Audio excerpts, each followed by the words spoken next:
Hello दोस्तों, आप लोग कैसे हैं? एक बार फिर एक नई वीडियो के साथ लेके आया हूं, जो कि आज मैं आपको बताने वाला एनआईटी वारंगल में प्रेफरेंस यानी चॉइस फिलिंग ऑर्डर। उससे पहले बताने से पहले मैं ये बोलूँगा कि अगर रिस्पॉन्स अच्छा आएगा। हाँ, बहुत सारे एनआईटीज़ का मैंने ऑलरेडी बना चुका, कम से कम 3 से 4 एनआईटीज़ का मैंने बना चुका। जाके मैंने एक सीसीएमटी का ऑलरेडी मैंने एक प्लेलिस्ट बना के रखा। आप जाके वहाँ पे सारे एनआईटीज़ का देख लेना, जो भी ऑर्डर है। यानी 3 से 4 एनआईटीज़ का मैंने बना चुका हूँ। आप वहाँ पे देख लेना प्रेफरेंस ऑर्डर। और अगर रिस्पॉन्स अच्छा आ रहा है बहुत सारे एनआईटीज़ पे, तो मैं आगे और भी वीडियो बनाऊंगा। अगर रिस्पॉन्स अच्छा नहीं आएगा तो मैं वीडियो नहीं बनाऊंगा। और रिस्पॉन्स तभी अच्छा आएगा अगर आप शेयर करते हैं, लाइक करते हैं और सब्सक्राइब करते हैं। अगर आप देख रहे हैं तो प्लीज़ सब्सक्राइब करना। सब्सक्राइब करने में आपका कुछ नहीं जाता। आप लोग देखते हैं लेकिन आप सब्सक्राइब नहीं करते, तो इसलिए मैं बोल रहा हूँ कि अगर आप रिस्पॉन्स अच्छा रहेगा।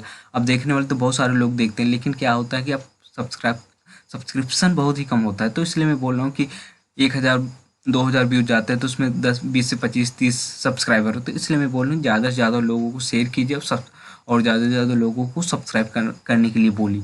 इससे क्या होगा कि मैं आपको प्रेफरेंस ऑर्डर ऐसे प्रोवाइड करूँगा, आपको कहीं भी भटक नहीं जाता। आपको कोई भी पेड, बहुत सारे आपको बताते गाइडेंस जो पेड होते हैं, तो आपको पेड भी नहीं दे, आपको फ्री ऑफ कॉस्ट सारी चीज़ें गाइडेंस मिल रही है। तो इसलिए मैं बोल रहा हूँ कि आपको चॉइस फिलिंग मोस्ट इम्पॉर्टेंट। आपको कट ऑफ मैटर नहीं करेगा, कट ऑफ, क्योंकि एनआईटीज में ऐसा था ही नहीं कि हर एक एप्लीकेशन में आपको जाके अप्लाई करना है। हर एक एनआईटी में कि आपको मैटर करेगा हाँ कट ऑफ, अगर आपका कट ऑफ इसमें है तो इसमें ऐसा मैटर ही नहीं। आप यहाँ पे हम बोल रहे हैं आपको 3100 एनआईटीज में आप अप्लाई कर सकते। एक बार आप रजिस्ट्रेशन आप कर देंगे तो उसके बाद आपको कोई भी कॉलेज में अप्लाई कर सकते हैं। अब कोई भी डिपार्टमेंट, कितने भी डिपार्टमेंट अप्लाई करते हैं, लेकिन मोस्ट इंपॉर्टेंट चीज़ें है क्या, प्रेफरेंस एंड चॉइस फिलिंग। अगर आप रैंडम प्रेफरेंस देंगे किसी, क्योंकि कोई भी डिपार्टमेंट मान के सिविल है तो उसमें कम 8 से 10 स्पेशलाइजेशन है। उसमें क्या होगा कि आप रैंडम देंगे, आपको क्या जो चीज़ आपको मिलने वाले रहेगी अच्छे स्पेशलाइजेशन, वो नहीं मिलेगा। आपको पता ही नहीं चलेगा कि हाँ ये एक्चुअली स्पेशलाइजेशन अच्छा है कि नहीं। तो इसलिए मैं बोल रहा सारी चीज़ें मैं आपको पहले से ही प्रोवाइड कर दे रहा। आप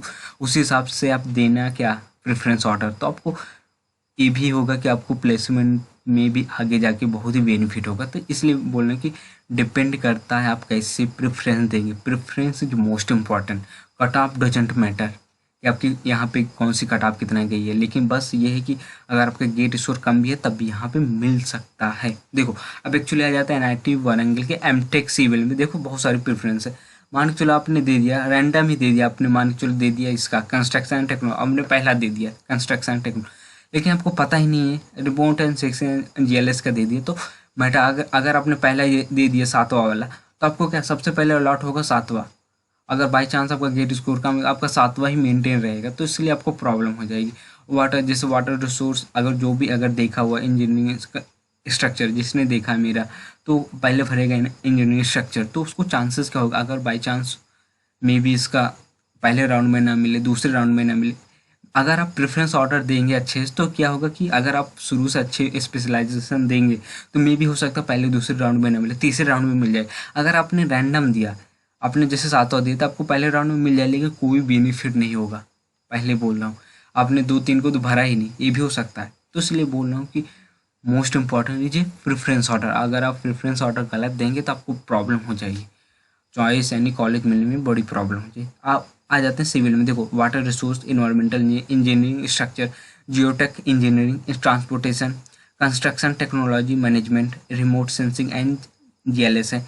तो सबसे पहला प्रेफरेंस प्लेसमेंट मैंने देखा 12.5% है, 8%, 29.1%, 16%, 8%, 0%। तो आपको पहला प्रेफरेंस कौन सा देना है, इंजीनियरिंग स्ट्रक्चर, जिसका प्लेसमेंट 29.1% है। उसके बाद आपको कौन सा देना, दो आपको देना 16% ट्रांसपोर्टेशन इंजीनियरिंग। तीसरा आपको देना कौन सा, तीसरा आपको देना है वाटर रिसोर्स। और चौथा, पांचवा और छठवां का प्लेसमेंट सेम है, 8%, 8%। तो आप कोई भी दे सकते, इसलिए मैंने स्लेस लगाया है। चौथा इन्वायरमेंटल, आप चौथा भी प्रेफरेंस दे सकते, पांचवा भी दे सकते, छठवा भी दे सकते। It is up to you, आप कोई भी दे सकते हैं। आप किसी चौथा भी दे सकते हैं। चौथा आप देंगे तो यहाँ पर आपको जियोटेक में आपको पांचवा देना पड़ेगा, यहाँ पे आपको छठवा देना पड़ेगा। तो इसलिए बोल रहा हूँ कि आप कोई भी प्रेफरेंस दे, इसलिए मैंने सलाह लगाया। सबका प्लेसमेंट 8-8% है। ये हो गया सिविल का। अब एक्चुअली आ जाते हैं एमटेक इन इलेक्ट्रिकल। इलेक्ट्रिकल में दो स्पेस है, पावर सिस्टम और पावर इलेक्ट्रॉनिक्स। पावर सिस्टम का जो प्लेसमेंट है 41% है और 38.7% है पावर इलेक्ट्रॉनिक्स। तो पहला प्रेफरेंस आप दोगे कौन सा, पावर सिस्टम को। प्रेफरेंस और पावर इलेक्ट्रॉनिक दोगे सेकंड प्रेफरेंस अगर आप फिलअप कर रहे हैं। अब एक्चुअली आ जाते हैं मैकेनिकल में। मैकेनिकल में देखो थर्मल है, मैन्युफैक्चरिंग है, computer integrated manufacturing, machine design है, ऑटोमोबाइल इंजीनियरिंग है, मटेरियल एंड सिस्टम इंजीनियरिंग है, एडिटिव मैन्युफैक्चरिंग है। तो यहाँ पे आप देख सकते हैं प्लेसमेंट 25%, 30.5, 46.6, 37.5, 50% और 20.2%। तो सबसे पहले प्रेफरेंस हम देंगे मटेरियल सिस्टम एंड इंजीनियरिंग का, जो कि पहला प्रेफरेंस होगा। दूसरा होगा आपका मशीन डिजाइन होगा। तीसरा प्रेफरेंस होगा आपका ऑटोमोबाइल इंजीनियरिंग। चौथा आपका प्रेफरेंस होगा कौन सा होगा, कंप्यूटर इंटीग्रेटेड मैन्युफैक्चरिंग होगा। पांचवा होगा थर्मल होगा। छठवां होगा आपका मैन्युफैक्चरिंग इंजीनियरिंग होगा और सातवां आपका होगा एडिटिव मैन्युफैक्चरिंग होगा। आप यहाँ पे प्लेसमेंट वाइज देख सकते हैं। इसके बाद आ जाते हैं ईसी में, इलेक्ट्रॉनिक इंस्ट्रूमेंटेशन VLSI है, एडवांस कम्युनिकेशन सिस्टम। तो आपको पहला प्रेफरेंस एडवांस कम्युनिकेशन सिस्टम को देना है, जिसका प्लेसमेंट 73% और 64% दोनों का। तो VLSI को आप प्रेफरेंस देना सेकेंड और थर्ड देना है इलेक्ट्रॉनिक इंस्ट्रूमेंटेशन का, थर्ड हो गया। उसके बाद आ जाते हैं MTech in metallurgy, industrial metallurgy और मटेरियल टेक्नोलॉजी। तो यहाँ पे पहला प्रेफरेंस इसको देना, दूसरा ये 15% 0% है प्लेसमेंट।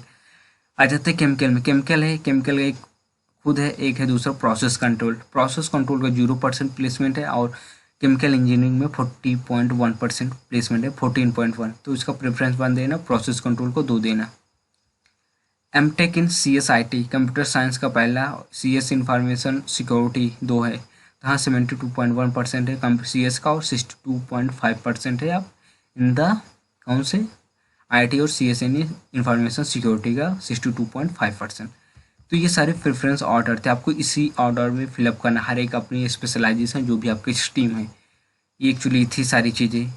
आप प्लीज़ देखो यहाँ पे मैंने लिख भी रखा, please like and subscribe to my channel. ये सारी चीज़ें प्रेफरेंस ऑर्डर आप एक कॉपी में नोट कर सकते हैं। अगर आप चाहिए तो मैं अपने टेलीग्राम में डाल दूँगा, लेकिन पहली बात आप पहले पूरी वीडियो को देखना, क्योंकि आप लोग क्या करेंगे सबसे पहले जाके टेलीग्राम में डाउनलोड कर, इसलिए मैं नहीं डालता कोई चीज़ें जल्दी से, ये सब चीज़ें, क्योंकि आपको मैं डाल दूंगा तो प्रॉब्लम क्या है ना कि मेरे को सबसे पहले तो करना है क्या, मोनेटाइजेशन। तो मोनेटाइजेशन के लिए क्या 4000 घंटे वॉचिंग आवर होनी चाहिए। अगर मैं डाल दूंगा तो क्या होगा, वॉचिंग आवर कम हो जाएंगे। तो इसलिए मैं बोल रहा हूँ कि सब, इसलिए मैं नहीं डाल रहा हूँ चीज़ों को। मैं डालूंगा लेकिन 1-2 दिन बाद डालूंगा सारी चीज़ें। पहले आप देखिए, उसके बाद मैं डाल दूंगा वहाँ पे टेलीग्राम में, वहाँ पे देख लेना, पूरी वीडियो को देखना। अगर अच्छी ना लगे तब भी देखना, अगर अच्छी ना लगे तो मतलब डिसलाइक कर देना। और आई थिंक मेरे साइड से वीडियो ओवर। अगर वीडियो अच्छी लगी लाइक करो, नहीं तो डिसलाइक कर दो। सब्सक्राइब करना मत भूलना। Okay, thanks.